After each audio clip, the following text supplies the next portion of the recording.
and welcome back to Dees Nerds. I'm Michelle, and today I'm going to be reviewing Canto Bight, the collection of Star Wars novellas.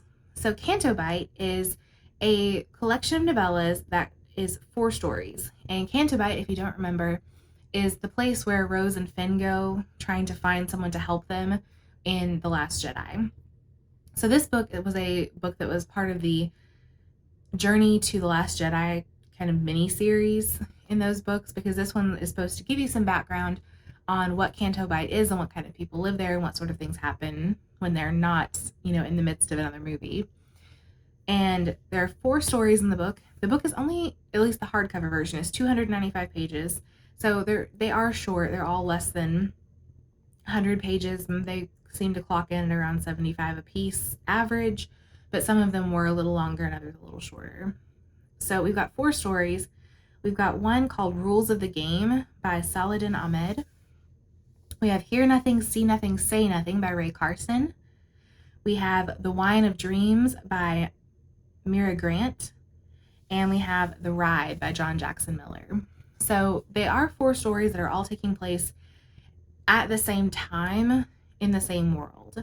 There's not really any significant crossover, although you do get mention of a character here and there from one story to another, just that they passed them in the midst of doing something else, but not really any actual story points that intertwine. So, full disclaimer, I'm not the biggest fan of short stories when it comes to stuff like this, because I like to be able to sink my teeth into characters and really get into things and have a lot to go.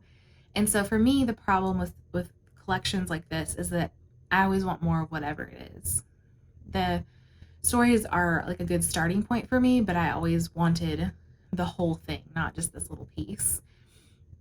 Because I feel like some of the characters that were introduced could have been really interesting had they actually had a whole book to exist rather than just, roughly 75 pages. So for me, I always struggle with this type of book. So just know that going in. But if that's not something that bothers you, you might like this one more than I did, because I do think that the stories were well written and interesting. Like I said, I just prefer longer stories. All right, so the first story, Rules of the Game, takes place with sort of a bounty hunter type character and tourist character. So this tourist character is this kind of meek little alien creature who comes to Canto Bight because he's won this all expenses paid trip through his work. But once he gets there, everyone seems to be taking him for a sucker and everything keeps going wrong. And then we swap to the point of view of our more bounty hunter type character, who is supposed to be looking for a mark to basically pin something on to get him in to see someone else to take them out. So he picks this particular guy, but as he actually makes contact with him to try to get him to do this, knowing that he's basically going to kill this guy in the process, he realizes that he just can't do it because this guy is just too pathetic. These were characters that I actually, at least the bounty hunter type character in this, I think would have been actually pretty fun to see a whole book, because his mindset is a little different than I think what I've imagined with other characters of the same sort. But it does have a fun little twist in it, and so I enjoyed that one quite a bit. And again, it's hard for me because I like longer stories. Rae Carson's story, I think, actually comes 3rd in the actual book, but is listed 2nd in the order of authors. So I'll just talk about her second. So it's called Hear Nothing, Say Nothing, her book is called Hear Nothing, See Nothing, Say Nothing. And this book focuses on a very talented, very popular masseuse at a spa in Canto Bight. And he has a daughter who works at the races, and those are the animals that you see Finn and Rose letting free in The Last Jedi. So his daughter works in the stables, like the kids that you see in that movie. And so basically he talks about how his job is to be a masseuse, but how he has this special thing that he can do with his hands in certain situations that makes people very loose-tongued. And so they'll just say things to him that they wouldn't necessarily say had he not done this. And so he knows a lot of things about a lot of people. And so in the course of all of that, he has a client that comes in that he really dislikes and finds himself kind of getting crossed into something that he never wanted to be a part of.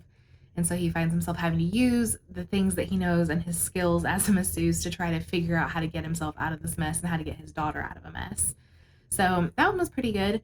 I don't think it was my favorite of the four, but just the getting a kid involved in one of them and kind of seeing that dynamic and what the lives were like of those children, I think was interesting as well.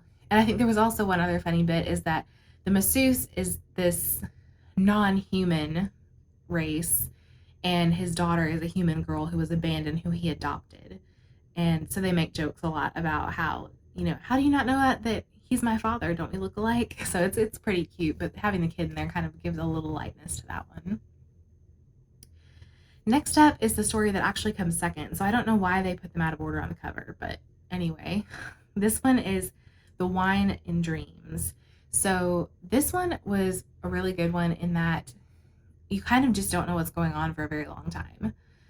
The main character in this is a person who goes and finds all these really fine wines and then sells it to particular people who are looking for fine wines. And so she travels all over the galaxy and finds all of these things.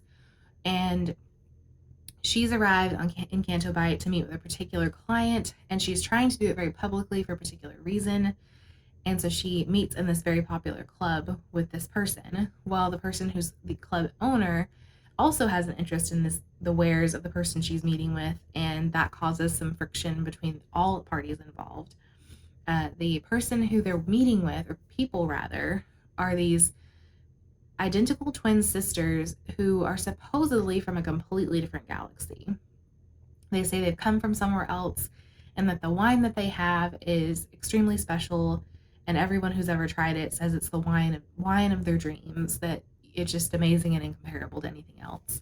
So their two characters are very odd, but their first introduction in the story is actually one of the people who works at the hotel that they're staying in. They come up to her and she's at the desk and they say, we're very displeased. We know that you don't know which one of us is which. And she panics and takes a minute to think about it and then gives her best guess, and she's wrong. And so what they basically end up doing is taking her temporarily and like kind of not quite enslaving her, but definitely putting her into servitude for a little while to help with this project that they have going. So there's some fun little twists in this one that you don't see coming. Another fun story, another one I think I might have liked more if I had more background, or if I actually got more of the ending or something, but that's just the plight of short story. So if that stuff doesn't bother you, like I said, I think the book is definitely worth a read. And the last one was my favorite. So this is actually the last one in the book. This is by John Jackson Miller, and it's called The Ride.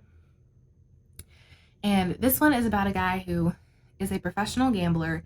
He works for the casino, and he goes around and plays the games to, help out the casino. And he's able to keep whatever he wins, but he's supposed to keep the games going. And he's found himself in tremendous debt. And so he's working on this one particular game that apparently takes ages and ages to build up this like jackpot bonus, but also get the deck in the way that he needs to win the jackpot bonus. So he's been working for months on this same table with the same deck.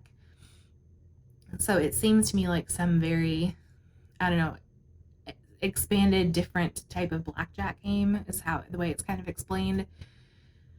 But there may be something more comparable to it. I'm not a card person in that respect. I don't know a lot about those kinds of games, but to me that's what it felt like. Just reading what I was talking about, it kind of felt like something that felt similar to blackjack, but definitely had a different set of rules.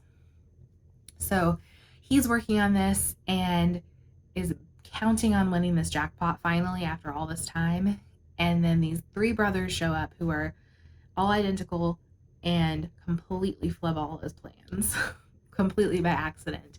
And he loses all his money, and then he finds himself for the rest of the evening on an adventure with the three of them trying to win all of his money back. It is hilarious. The brothers crack me up, and it's kind of that like straight man versus comedy guys, because the three brothers are a mess and he is such a straight man. And he basically is trying to figure out, because everywhere they go, it seems like they win big, like instantly.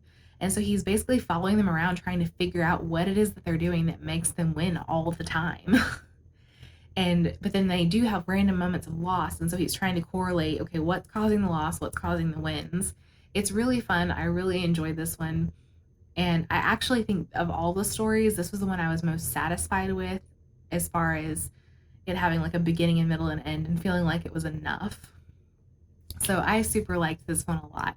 It was definitely the highlight of the book for me. So that is basically kind of my mini review each story. I would say overall for me the book was again a 3 out of 5, because again, I'm not a short story kind of girl. I like a little bit more depth and everything. But that said, it's a fun story, and if you want more interesting, or if you want more background on Canto Bight, if you thought that was interesting in the movie, then I think it's fun to go back and read that. But it's definitely not necessary. It definitely does not have any overarching story points that connect, major things happening in the universe. It's really just some fun little bits to give you some background on Canto Bight, but definitely nothing that's super poignant or important to the Skywalker saga itself. This is one of several of these reviews I've done. We'll make sure to link the other ones that we've done below in a playlist or at the end of the video. If you liked this video, please be sure to give it a thumbs up, subscribe to our channel if you want to see more content, and be sure to ring the bell to get notifications whenever we post a new video. This is Dees Nerds. I'm Michelle. Have a great day. Bye!